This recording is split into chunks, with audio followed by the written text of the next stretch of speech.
Imagine a group of activists so powerful that they could beam their propaganda directly into your brain. Now also imagine that they're so sophisticated they actually get you to pay them to do it.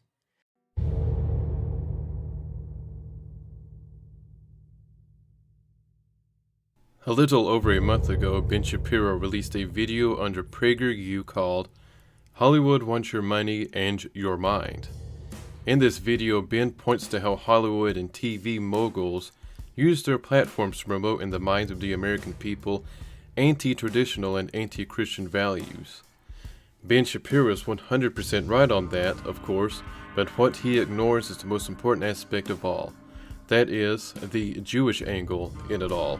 When you ask what have the Germans done to the Jews, you must always ask what have done the Jews to the Germans. Psychologically, the most dangerous of all, they have introduced into German art and culture and theater and movie decadence, immorality. The first homosexual theaters, plays, were made in Berlin in the 1920s. Ben Shapiro, a Jewish conservative who parrots to a crowd of mostly boomer conservative Zionist Christians who believe that Jews love Christians and Christians shall love Jews because God told them to. I mean, come on. Jesus was a Jew, remember? Those of you who stand with Israel, give a thunderous shout of solidarity for the nation of Israel and the Jewish people around the world.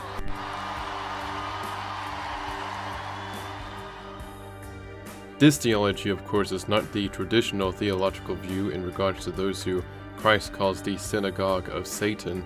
In fact, it's heresy pushed by an alcoholic lawyer named Cyrus Scofield, who was financed by Jewish secret societies in the mid-1800s. But that's a different topic for another time. His first example was the hit NBC TV show Friends. Isn't it really okay that Rachel from Friends decided to have a baby without first marrying Ross? Is it any coincidence that Friends was created by two Jews, Martha Kaufman and David Crane? Also, NBC's chairman is Robert Greenblatt. On his Wikipedia page, it says he was raised as a Catholic, and there is no mention of any Jewish ancestry. But an article by the Times of Israel called "Who Said Jews Run Hollywood?" tells a different story. Robert Greenblatt is also an open homosexual. His second example was the hit 70s TV show Maude. A year before the Roe v. Wade Supreme Court case, the top-rated TV sitcom Maude featured a storyline in which the title character of the show has an abortion.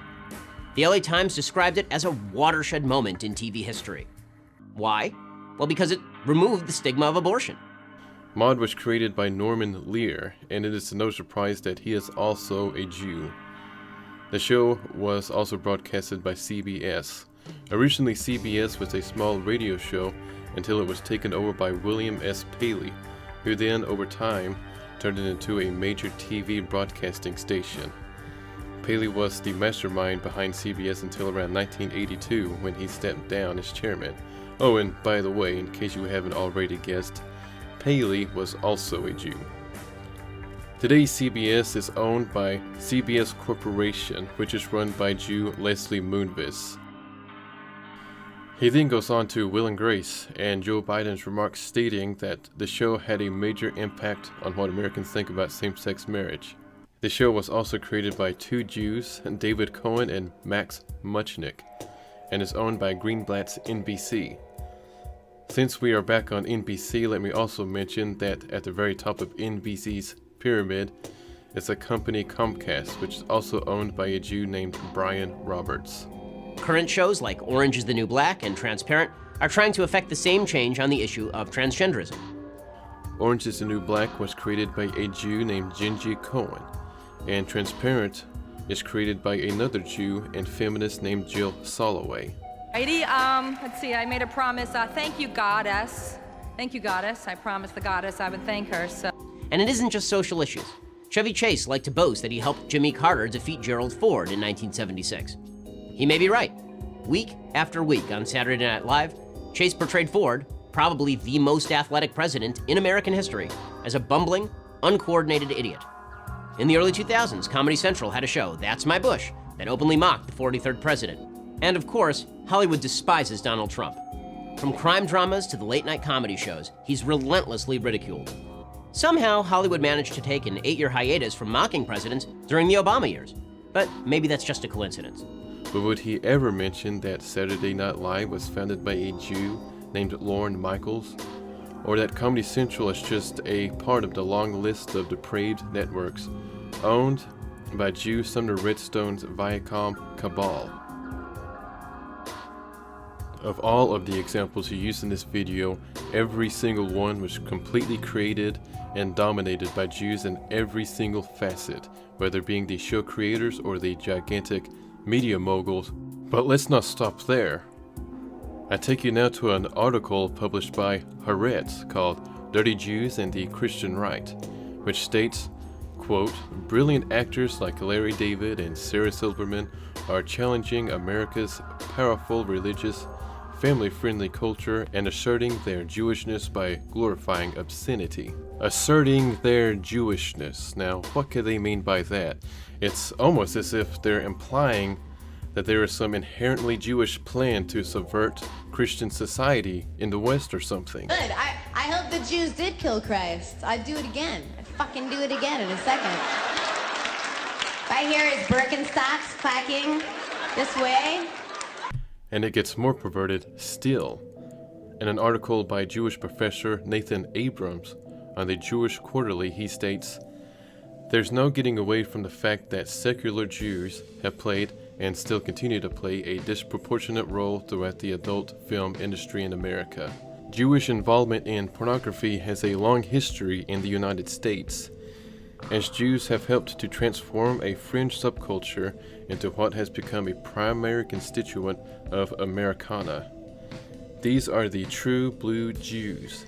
He then later on in this article says, quote, "The leading male performers through the 1980s came from secular Jewish upbringings, and the females from Roman Catholic day schools. The standard porn scenario became, as a result, a Jewish fantasy of stooping the Catholic shiksha.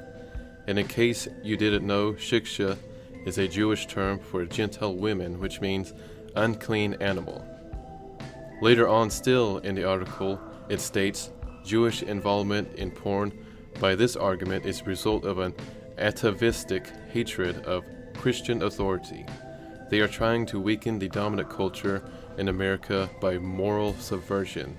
In his book, XXX Communicated, A Rebel Without a Shoal, Luke Ford wrote about a conversation with Goldstein, in which Ford asked Goldstein why the porn industry contains so many Jews. Goldstein answered, "The only reason that Jews are in pornography is that we think that Christ sucks, Catholicism sucks, we don't believe in authoritarianism. Pornography thus becomes a way of defiling Christian culture, and as it penetrates into the very heart of the American mainstream, its subversive character becomes more charged." Well, it sure is suspect that Mr. Shapiro, a Zionist Jew who is so keen that we support Israel and the Jews, would leave that little fact out. In fact, he would probably call you an anti-Semite or argue that it is all just a coincidence and has nothing to do with them being Jewish. That, my friends, is called controlled opposition. But I am sure there are still some doubters out there. Some of you may still argue that it has nothing to do with their Jewishness and that it is only a coincidence. Stick around, because in my next video I will be going deeper down the rabbit hole to the true Weimar roots of culture Marxism and perverted subversion of Western civilization. And yes, things get much darker and much more Jewish as well.